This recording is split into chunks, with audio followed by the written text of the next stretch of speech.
All right, what is up, and welcome in to another episode of Vision Pros Live. I'm your show host, Jackson Calhoun, and I'm so excited to have Dr. Kevin Lewis in the house. We're going to be talking about leadership and engineering elite teams and the hidden drivers of high performance. And let's take a quick look at behind the scenes of how we arrived at this point of having this legend on our Okay, show. I'm 72. I just look a lot younger. I'm at the top of my game, Jackson. That's what's frustrating. My major professor at University of Texas at Austin, industrial psychologist, he was also LDS. His name, I never even knew that till I went to his funeral. I knew he was a Christian, but I didn't know he was LDS, right? His name was Oscar Mink, M-I-N-K. My vision is for my clients to be as effective as they can possibly be as human beings in an organization. My vision is basically is that they're successful, period. It's a personal change, especially if you're losing a job or a major thing in your life. How will I be involved? Will I have a job? What's in it for me? Those kinds of things. And once you get through the personal change, you're pretty much over the hump. I said many years ago, if you want me to go to Ecuador or go around the world, I'll do whatever you want to do. Your will, not mine. And that didn't happen. But I tried to be as good a steward as I can in all my organizational work and in my consulting, and try to be a model. And I'm going to continue that. And I get this sense many times, I'm not done with you yet. So that's kind of where I'm coming from.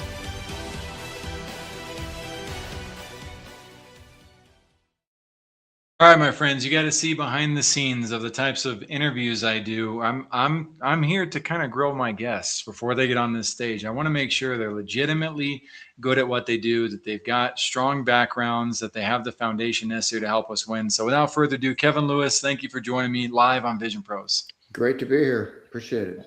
Oh, man, so glad to have you back. And we're going to be talking about how to move past the luck factor, right? There's a science behind high performance cultures. Let me let you lead with that aspect. I know you have a book as well. Please feel free to tell us about everything you're up to. Put some background behind it. I also know you have a PhD.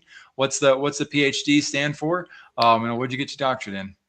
Well, some people used to say BS, MS, and piled higher and deeper, but that's not the way it should really be. It's adult human resource development leadership, which is a big mouthful. So I just say organizational development.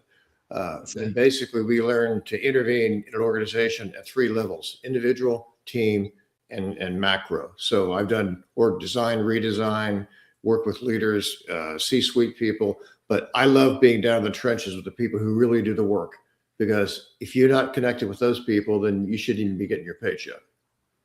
Absolutely. And that type of leadership, being on the front lines is something that we often hear about. And sometimes it's hard to know how to execute that in a company. So let's dive into that science behind the high performance cultures.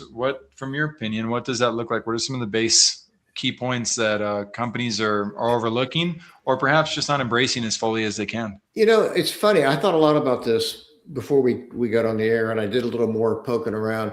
And I haven't done I've done a little bit of work on culture, but I'm usually like a laser on, coaching or leadership development, that kind of thing. And then I took a step back and I thought, you can be a team leader with a tremendous team in a really crummy culture, but it's a heck of a lot easier if the whole organization has a great culture. And there's some really interesting work that there's a guy named Gustavo Grodnitsky. I've never met this guy, but I did some work with him, or looking at his work a few years ago. And it was all about culture trumps everything. He's been on TED Talks, and he's got all these videos and all this stuff. But what I really loved about what he looked at the metrics, and he compared companies like From Good to Great, back that book that came out in 2000, and he tracked the metrics on that. And then he talked about culture and some certain companies that he worked with. They really focus a lot on culture and treating people, really, really well, and taking care of the customers first, the internal customers.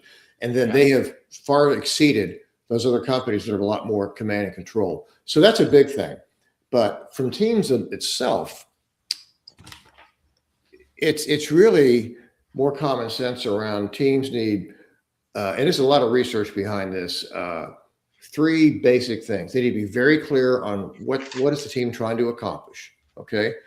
And then being very clear on roles and responsibilities, and then having good internal team processes. And I'm just going to hold this up real quick. So, and this is my model. It's called the team triangle, right? It's not real sophisticated. It's a piece of paper, right? But, Yep.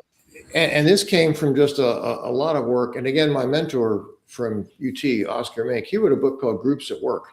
And as engineer, he had this quote that basically said, teams, you can do touchy-feely stuff, but if the team is not real clear on what they're trying to accomplish, it's like trying to build a house on sand and not having that foundation.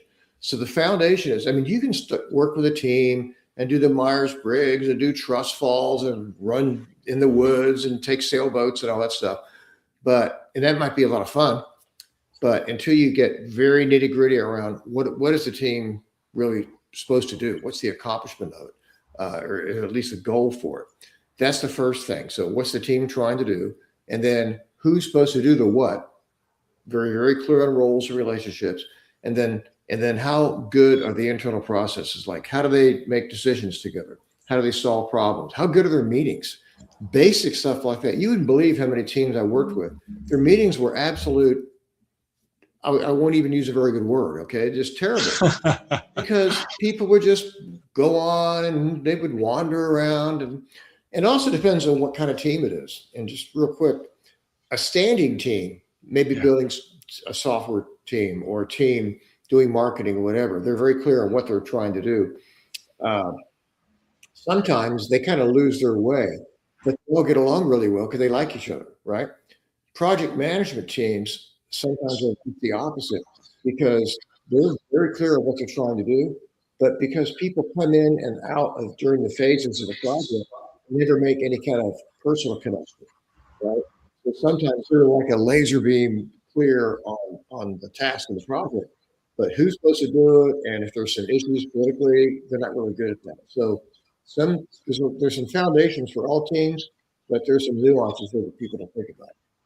Let's get those three triangle angles. Again, you said roles, responsibilities. It's task. And that's basically, what's the purpose of the team?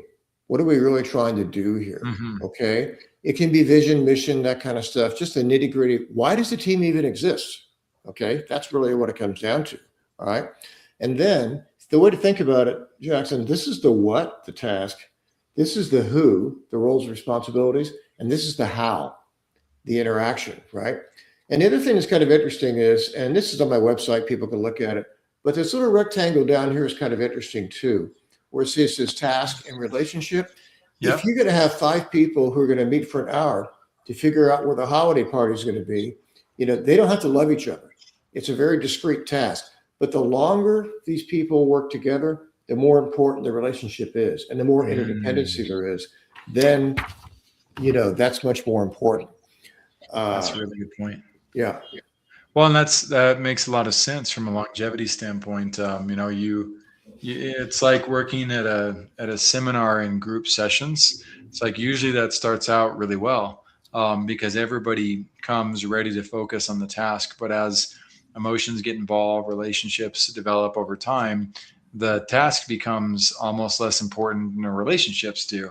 In certain regards. And so then, it can lead to a lot of different outcomes. It can lead to marriage and it can lead to extreme divorce type situations with team members. So I hadn't thought about that before. It's so funny. I got so tired of working with teams. For a long time, I just focused on executive coaching one-on-one. And invariably, if the C-suite or the executive, the manager really liked me, after we would make some connections and we worked a little bit, they'd say, "Hey, can you come work with my team?"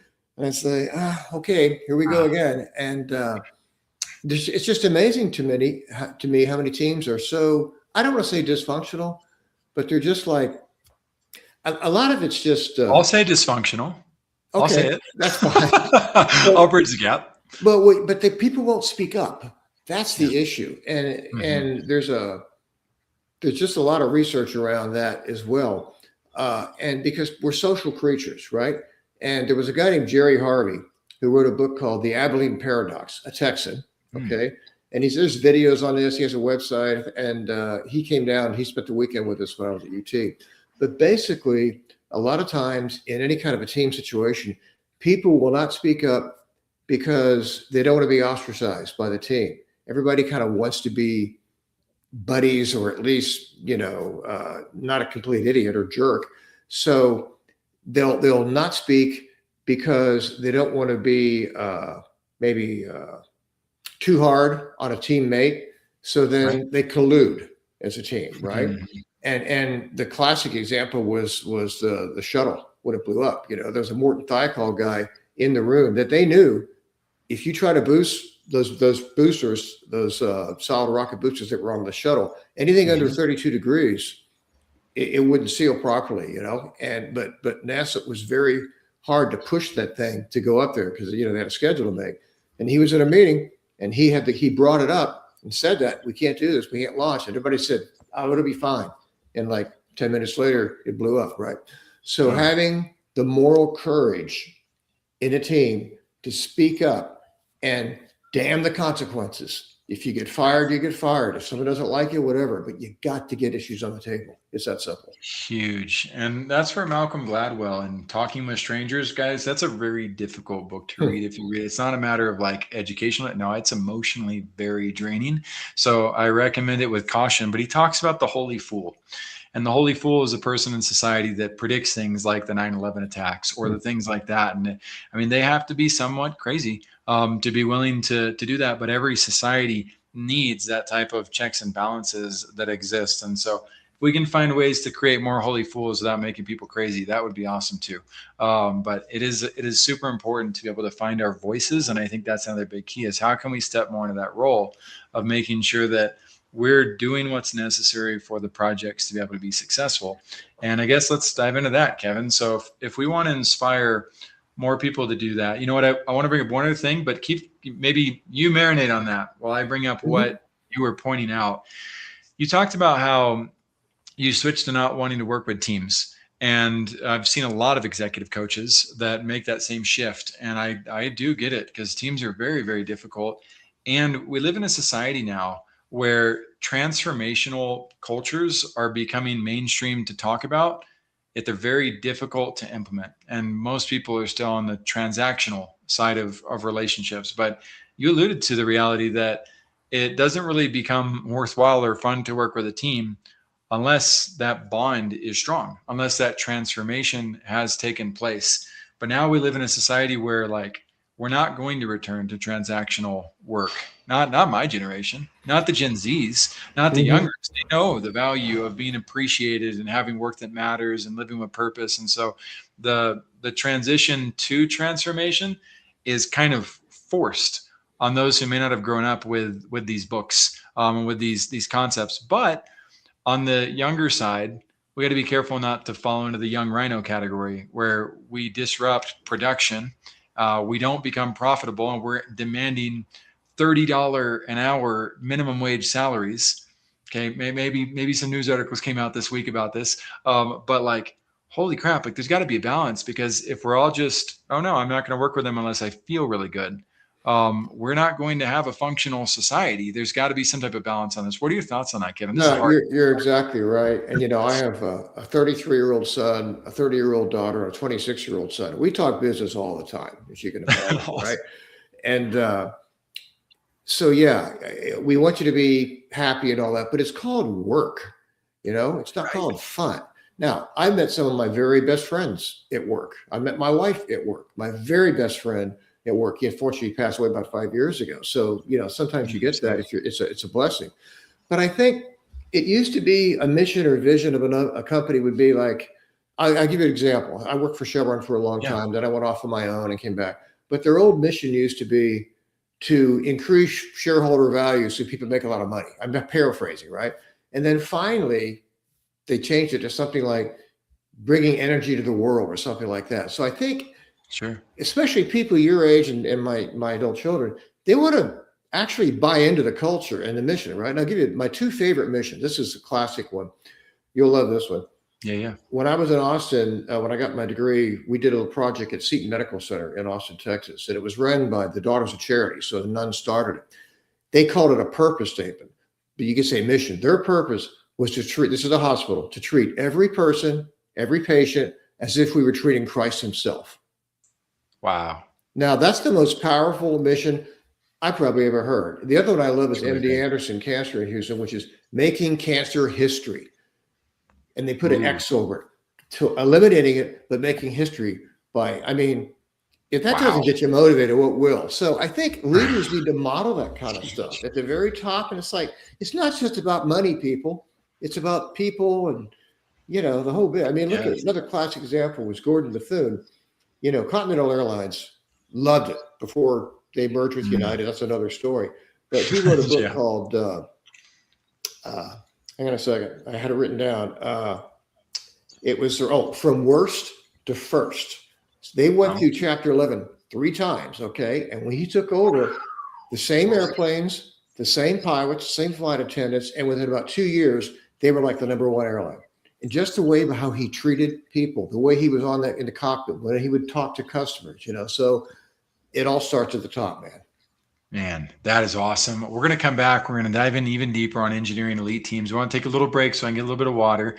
Okay. And of course, Dr. Kevin Lewis is here to help us. He's got more than 30 years of experience, let's say, in life. He's got more than 30 years in the workforce as well. And he also had a beautiful marriage for many, many, many, many decades as well that I want to honor because, my friends, it's one thing to do it in the workplace. It's another to have success in the home life.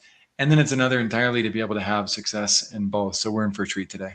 All right, welcome in to Vision Pros Live with Jackson Calhoun. I'm your show host. We will be doing interviews for visionary entrepreneurs and guest leaders who are building fantastic visions out there.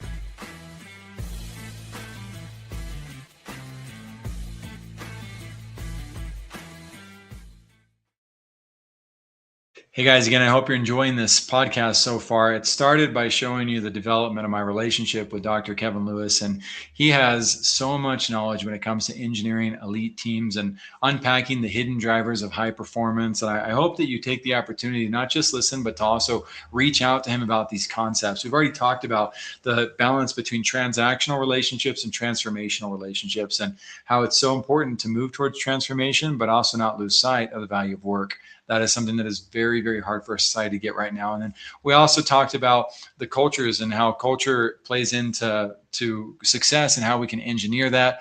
We want to dive into the repeatable patterns a little bit more, as well as what leaders do differently to sustain performance over time at companies that are truly doing that. I'm not talking about fly-by-night companies or young guns that don't have experience over decades. I'm talking about his brilliance over decades of being able to evaluate and see what's going on in the business world and help us see that. He's got a book as well. We'll talk about that. But I'm going to bring Kevin back on and we're going to dive into this aspect of what is it that leaders are doing differently to sustain performance over time. We got more than 10 days of experience with this. We got decades of experience with it, Kevin. Let's dive right back into that.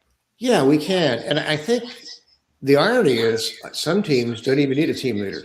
Self-managed teams. Okay. So if they're clear on task and the roles and all that good stuff, but the leaders that I've seen who are really, really good, I think the one thing they have in common is they're absolute straight shooters and they can show their vulnerability. Okay. They're always a human being before they're the boss, before they're the team leader. Right. And those who embrace that, if you blow smoke, people can see it in a heartbeat, right? You can't get away with that stuff. So I always convince or suggest leaders to do that. And I've told the story on other podcasts, but it's a really powerful one. So what a lot of companies, GE started this 30 years ago, but they have a thing called new leader assimilation. So if you're a new team leader or a new manager, new boss, whatever, the first couple months after you've been working with the team, they sit down with the team. And I do a little, like a little Google survey thing, but it's like, what do we need to know about Jackson if you were the boss? What does he need to know about the team? What are Jackson's biggest strengths? What are some of his background things? Can I come to his office? Does he use texting? Does he do, all that kind of stuff, nitty gritty. But I would always say to the leader, okay, this is the day before, we're doing it the next day. And I was working with a leader. I heard he was a pretty tough guy. So I said to him, and I'm going to use this exact wording he said. His name was Todd. I said, Todd, when you meet with your team tomorrow, can you say something just about yourself so they know who you are? You're a human being, not just the boss. He goes, yeah. I said, what's that? He goes, well, I used to be a real asshole, but I changed. I said, really? Why? He said, well, my wife got cancer and I almost lost her, breast cancer. I said, okay. And he said, in fact, she told me, my wife, this is him talking to him, she goes, my getting breast cancer is the best thing that ever happened to you, because it forced him to evaluate what's important in his life. And he told me that. I said, dude, that's really powerful. I said, would you be okay telling that to the team tomorrow at the right time? He goes, no problem. It was amazing, Jackson. There were about 8 people on his team, 6 men, 2 women, and especially the women. He stood up there and told that story, and you could just see them melting. Oh, he loves his wife, and he has his priorities straight. Yeah, it was powerful. It doesn't always have to be that crazy, but it could just be what you like to do for fun, what kind of books you like to read, movies, whatever. But it's important the leader is seen as a human being versus the boss. And one time I did that, and a lady came up to me, a subordinate of the team, and she said, I don't really care about that kind of stuff. I just want the work. I said, well, maybe you don't need that, but your other team members do. Right. It's a balancing act for sure. And it's one of those things that I do recommend. In fact, we have a couple of ways we strive to do that here at First Class Business on the Vision Pros team.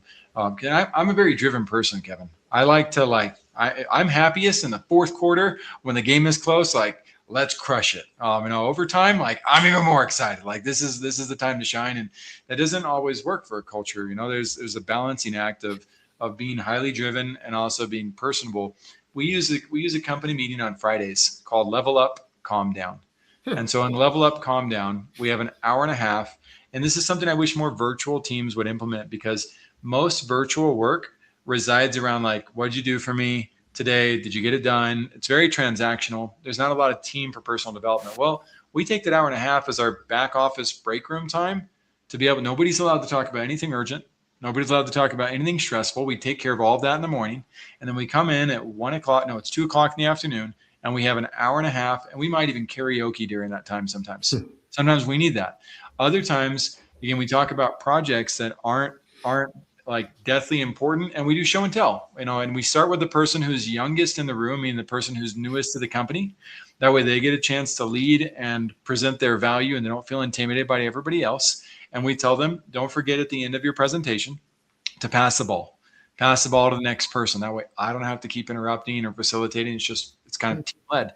And they do that. And it creates an amazing environment, because my team members, after that hour and a half, they either go have lunch, but whatever happens, they come back to finish their work really well on a Friday, because they got that unplug feeling. And I spend the rest of my day checking in on making sure everybody's happy going into the weekend. Because if they're happy going into the weekend, they're usually happy coming back on Monday. And so Monday kicks off with even greater force. So there are lots of ways as individuals where we can tap into opportunities like this and say, what's done at some of the best cultures in the world, AI, and how can we implement this stuff in our lives? So super, super well said about that. Going into I don't want to just talk about the why in this one. The question was why building elite teams requires more than just a blueprint. Let's talk about the blueprint first of, if we have one. Do we have a blueprint? Do you have a blueprint, Kevin, or did we make this up? Well, no. I mean, I have my model that I showed you. And then I think a charter is pretty important too in writing, so here's what we're trying to do. Here are our customers, here are our stakeholders. And they kind of divide the work up. Let's break that down slowly then for myself and others, because I want to be able to capitalize on that. And then my friends, I'm also going to reveal afterwards, why it's not enough. What are some of the other obstacles that you might run into with these opportunities to build? And of course, Kevin, you can double down with me on that. Well, to take a step back, sometimes a team isn't needed. Okay. Now, I have a little team workshop I've done for a long time, and there's a really good book called The Wisdom of Teams. It's been around a long time. They have a new edition came out a few years ago, and I don't have the curve with me, but what I do is it's sometimes just a group of people can do work organically, and they don't need to be, quote unquote, a team. Okay. And then sometimes the boss will say, for political correctness, I want you to be a team. And maybe all they share is a coffee pot and a charge code. It's really? And then what they do is they try to, if they're at this level of productivity, they start to try to be a team, and they actually lose productivity because they're doing team stuff they don't really need to do, Yes. All roles. And I said, well, I don't even know what this guy does. Oh, no, but you're a team now. It's just unbelievable. I can Anyway, see the bureaucracy problems in that. it's just like, really, people? I see. I come from the startup world where most solopreneurs think they don't need a team, and they're trying to do way too much on their own. And so we loosely use the word team as like, you need people who can help you. You can't lift all this by yourself and scale. Right. But Right. on the flip side, no, I can see how, that would get real awkward. And one of the key things is that people want to know on any team is I'll say, how interdependent are the team members? In other words, I would want to know, if I'm on a team, what can I do alone? And when do I have to work with Jackson or Judy or Tom? Okay. Said, oh, and you thought about that, right? So it's almost like the team leader wants teamwork, but they don't really have to be a team to do that. So sometimes it's like I said, it's just kind of forced. And people know it's like, okay, it's a waste of time. And I'll ask you a trick question. I've seen a few high-performing teams. Do you know why most teams that I've seen in large organizations never get to high performance? Why? Because they move people too quickly off the team. They come on, they come off. It's common sense, but you don't have to be high performers. You can be good and knock it out of the park, right? But usually, and I had a podcast with another guy a couple of months ago, and he said, man, that happened to me. I was running some kind of auto shop or something, and people were stealing his people all the time. They were so good. And if you have 7 or 8 people on the team and a couple of people leave, you're not starting all over, but the dynamics are totally different, right? Right. So, and I can see a lot of companies falling victim of having one bad apple in the bunch, and then making the decision like, okay, well, we're just not, we're going to rotate teams fast. That way we don't have that experience happen. But there's other ways to address these realities. But let's play devil's advocate real quick. I love what you said about how in some elements, like the team is not required.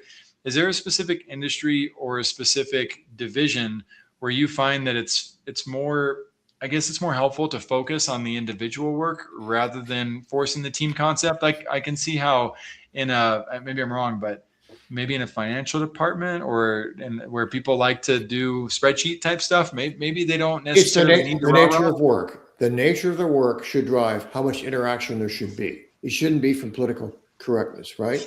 If somebody, the classic is the old software developer. Now people just buy objects now. It's all, but back in the day when they would write code, you'd have somebody there just, they didn't want to be there for like 24 hours a day, and you'd kind of stick a pizza under the door and spray some deodorant in there. It was all good, right? Really? So, but I think so much work now is, there's so many people who are doing 2 and 3 jobs. They have to share the work to be able to do it. So I think it's just getting crazy, meaning you have to at least be able to collaborate, whether it's a team or not. That's good. That's legend. I love that. Okay. And I have a great example though of a leadership team. When she was a CIO, Chief Information Officer, and she had 7 people on the team. She called me one day and she goes, I think my team needs team building. And for me, that's always a big old red flag. Okay, here we go, right? Because sometimes they don't need that. So long story short, I interviewed her, we talked, and I said, tell me about all your team members, leadership team. And they were all managers. There were 7 of them. 5 of them were great, but 2 of them were not getting along at all, like nitro and glycerin. So it's in my book. And I basically say, I'm not going to drag the whole first grade class out and be punished because 1 person or 2 people are acting out, right? So basically, I did a one-on-one assessment with each of them. And after I did it with the leader first, so she understood the tool I use. And it was obvious they were never going to work very well together. So one-on-one, I sat down with them, and one was in Australia, and one was in Houston, and we did a little thing. And I said, look, I'm your friendly internal consultant, but if you people don't get your act together, you're going to be on a PIP, a performance improvement plan. And if you go on a PIP in a large organization and there's layoffs next year, guess who gets to go first? So I told them there were 3 behaviors where they were just like this. And I showed it on a graph very visually, and I gave them examples. And within 2 weeks, they didn't love each other. They didn't even like each other, but they could work together. And I didn't have to drag 6 of their peers out of there because, somebody wanted to do team building. I'm very surgical about that stuff. Wow. Let's talk about Teams, Tools, and Trials, your book. I'd love to hear about it, Kevin. The main reason I wrote it was those 3 adult children who I love never really knew what I did for a living. Dad would get on an airplane. He'd go to Australia. Dad's now he's going to South America. I come back and, have to mow the ground, cut the lawn, right? So I said to myself, when I'm long gone, I want my children to know what I did for a living. That was my first objective. And the second was was blessed with tremendous mentors, leaders, were the lions in this industry. And I said, I think I have a lot of knowledge. God gave me a great brain, in my opinion, and I'm going to share that knowledge as best I can and put it out there. Guys, well, I can't emphasize the importance of this enough, but I need to try. Kevin, I'm gonna give you a little break one more time as well, because I want to talk about that. I also want to give some shout outs to some other individuals that are warranted for the visionaries who are listening in. So my friends, Kevin Lewis just told us the book that he wrote is like him packaging all of his wisdom and knowledge for the sake of his children having success in their life. That's how important this stuff is for each and every one of us. We got decades of leadership wisdom to learn from with that. I also want to introduce you guys to some other leaders. I hope that you connect with Kevin Lewis, by the way, directly. It has been such a pleasure and honor to meet him and to talk to him and to pick his brain about what could help first-class business with our growth. So let's shift gears real quick for health. Anybody who starts struggling with health problems, I highly recommend connecting with journeytowellnessplan.com. This is Dr. Shannon and Dr. Justin Pierce. I've been friends with them for over 8 years. I've sent 3 people their way. These are people who had illnesses that were kind of beyond what their doctors had told them that they could get help with. And I'd heard that Shannon was a bit of a miracle worker. So I sent them her way. I followed up with all 3, and all 3 came back with glowing reviews of like, my goodness, like she knows her stuff. She helped me in ways that other people can't. I've heard she's been able to help with things like Crohn's disease and the Epstein-Barr virus, as well as Hashimoto's. Again, I don't want to put a technical spin on this because I'm not a doctor, but I know that if I had a loved one who's in some type of critical condition or is out of hope when it comes to doctors, I would want somebody to tell me about Shannon.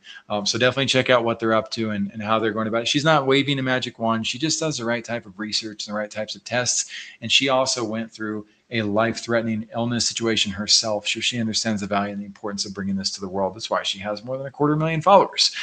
Then there's Practice Makes Permanent. And Jennifer Reed, who runs Practice Makes Permanent, she's also a full-time employee, just like a lot of you guys are as visionaries. She's only launched this company 1.5 years ago, but she's been employed in government agencies for more than 20 years. And I can't think of a more difficult place personally to practice culture and leadership development. And she works with the executive teams. I'm not going to say what division she works for right now, but you can find that out on your own. What I would ask you to focus on is when you're talking to people about professional growth and moving your own brands forward, lean in with people who have a personal why that's strong. And why do I do that? Because those people, they're resilient and they're almost relentless about their pursuit for success for the sake of making a difference in the world. And I would challenge you, bring a couple of Kleenexes when you talk to Jennifer, because you're going to be bawling your eyes out when you hear her story of why she believes so strongly in emotional intelligence and spiritual intelligence and bringing that to the workforce. She's a world-class facilitator, and I highly recommend talking to her if you're in a position where you can benefit from leadership, profitability, and growth. Then there's the Water Project. The Water Project is an initiative that we contribute to on a monthly basis, and it's something that kind of blew my mind when I remember the team member a long time ago. We were actually supporters of Operation Underground Railroad, and we were helping with the process of raising awareness for kids who were affected by trafficking. And so this person told me, Jackson, I'd like to see us lean into something with greater connection to more people who need it in the world. And we had a little bit of a battle as a team about it. But as I started to lean into this, I saw pictures like this where these kids are pulling water out of who knows where. And I started to think about my kids. I was like, man, there's millions of people out there who suffer without clean drinking water. And how would that affect me as a person who's trying to provide for my family? How would that affect my kids who have to leave these schools in order to go find water? And I said, you know what? It's not hard to switch gears and also talk about this too. I see these kids celebrating water like my kids celebrate Christmas Day. And that humbling thought made me realize I can do something to help out with this too. And so we continue to talk about it. My hope is if you're not in a financial position to contribute to one of these projects, which only takes $10 to $20, then by all means, do me a favor, just share this with somebody. Talk to people about it over dinner. You never know who you talk to or who you share this with. Might be somebody who invests in one of these wells or one of these sand dams that they build. It is really neat to learn about what happens. And what's cool about this is I love their transparency. When you give money to it, they actually show you the project come to fruition that you decided to invest in, just like a Kickstarter project or another crowdfunding project. So my friends, we got 8 billion people to help in this world. And if you know a cause that makes more sense to you that to give back to. Maybe you're like, Jackson, you should talk about this instead. Drop the link in the comments. Let me take a look at the cause. I might bring it up on this show as well and talk about it, and I might contribute from my own pocket as well. If we can, we will. So thanks again for hearing us out on that. Let's go right back to Kevin.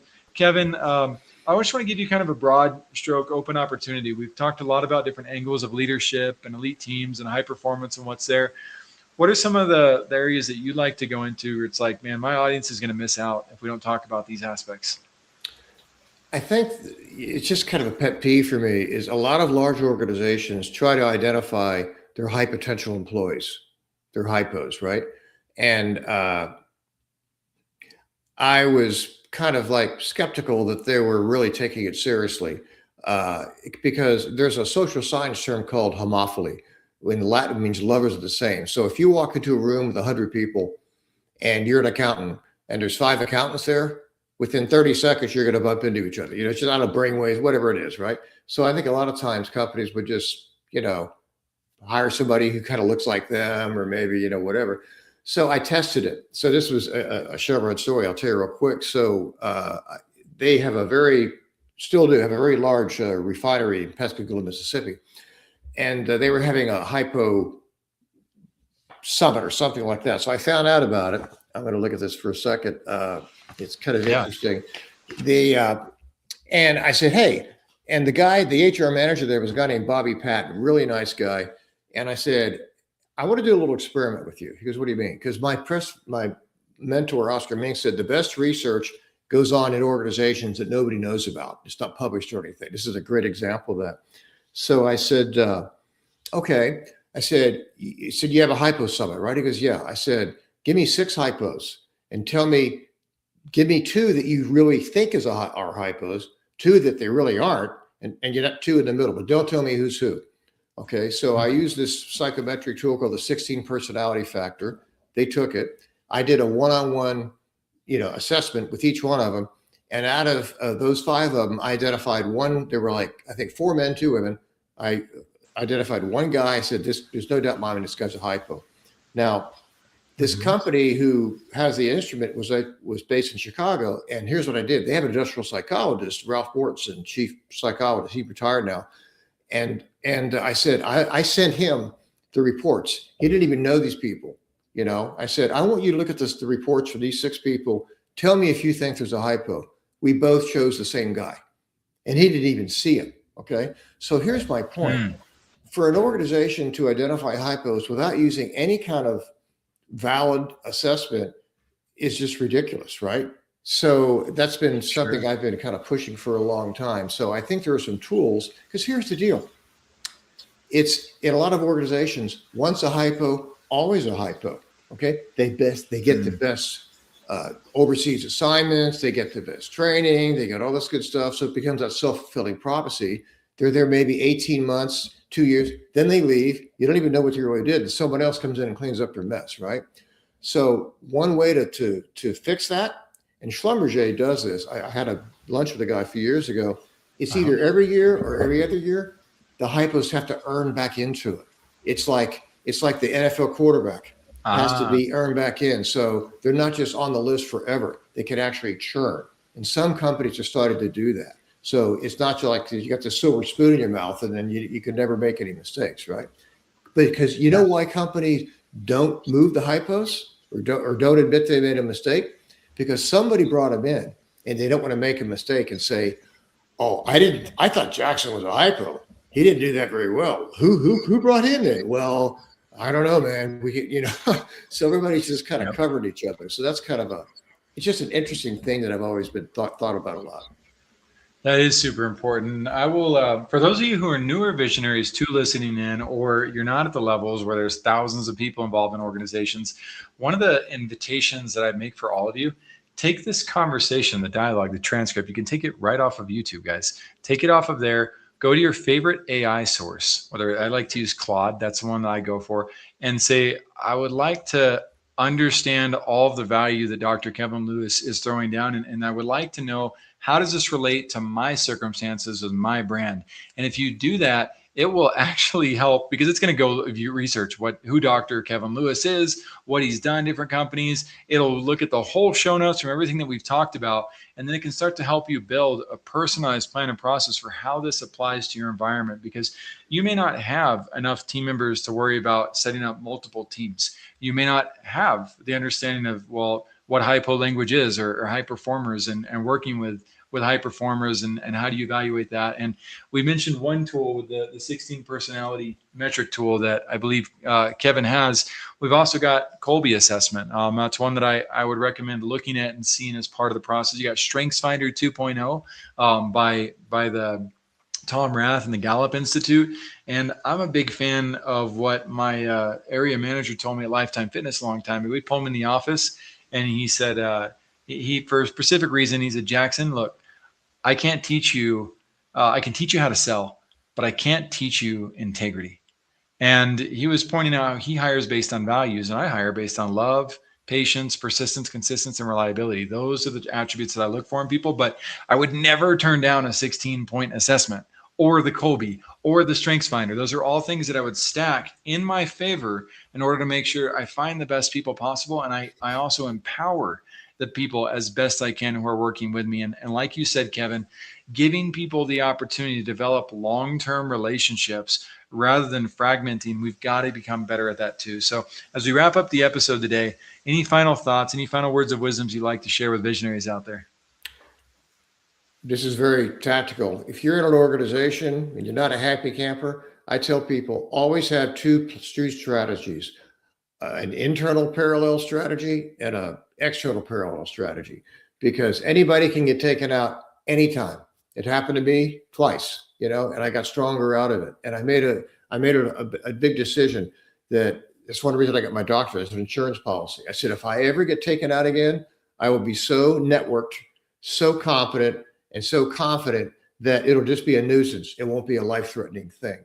So don't be dumb, fat, and happy. You don't want to be paranoid.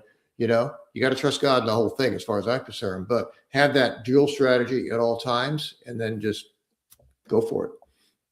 I love that, and I agree with it. I think that God honors us super well when we decide to put our plans into place. They say if you want to make God smile, put a plan into place. And I agree with both realities on that. One, he's always going to have a better plan for us, and we can see. But two, if we're not doing our part to earn that plan, then why is he going to give me the ability to move forward? For instance, I used to say as a visionary, I don't care about the money. I used to say that years ago. And I realized that was pretty much making my prayers in vain, because as I said, hey, I want to help your children, please send me money to help. It's like, well, you just told me you weren't going to take care. You don't care about the money, and you're not going to take care of it. So we can't just be all philanthropic. We've got to be responsible stewards in what we do too, as well, visionaries. And I want to also empower you all with one final resource based on what Kevin just said. He's right. We've got to have our internal and our external plans. And we've got the ai.firstclassbusiness.io, the AI marketplace, coming out right now. It is coming out this week.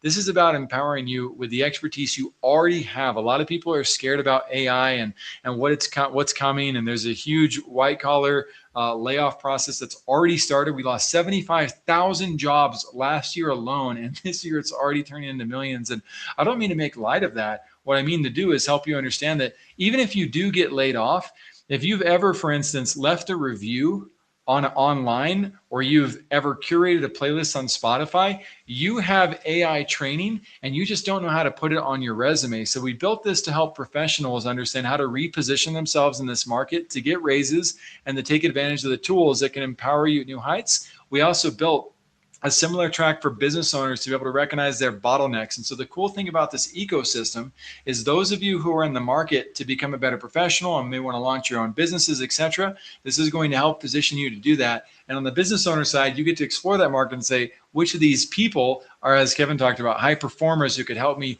build out my systems a little bit better, because AI is going to need people to help with the processes for a long time. We need to lean into our emotional intelligence capacities. We need to lean into our ability to think through things and ask great questions. And those are really the fundamental truths that most AI experts are so busy playing with bananas that create images somehow that they're overlooking the reality that really what we need is great leadership. Let's lean into our leadership. Kevin, I really appreciate you coming on the show and helping us do that today.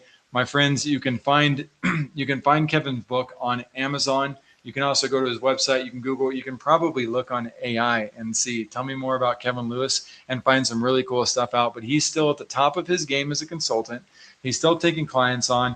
He's still providing wisdom to the world. Again, one final fortune cookie, Kevin. If you had to create a fortune cookie for life, for visionaries, what would it be? I would say Romans 8:28. Say that again. Romans 8:28. You know, all things, God makes all things good for those, you know, who believe in him. And, you know, I've screwed up the quote, but, you know, it's 8:28. Look it up. He can turn anything around. And, you know, what someone else may have intent bad for you, God will make it good. Every time I had a setback, all it did was made me stronger. And that's just the way it works. Thank you for leaving us with those words. I believe as much as well. And look at that. I'm one-upping you on the human category of to error is human. Visionaries, we all make mistakes. We love you. We look forward to seeing your visions come to fruition. We'll see you on the next episode of Vision Pros Live. Thank you for being here today. I'm really happy that you tuned in to Vision Pros Live. I'm looking forward to seeing your reactions as these episodes continue to move forward. This is going to get more and more fun. We'll have more and more engagement as well. We'll invite people to participate in the show. And thank you for giving us your time and attention. Have an excellent time building out your vision and becoming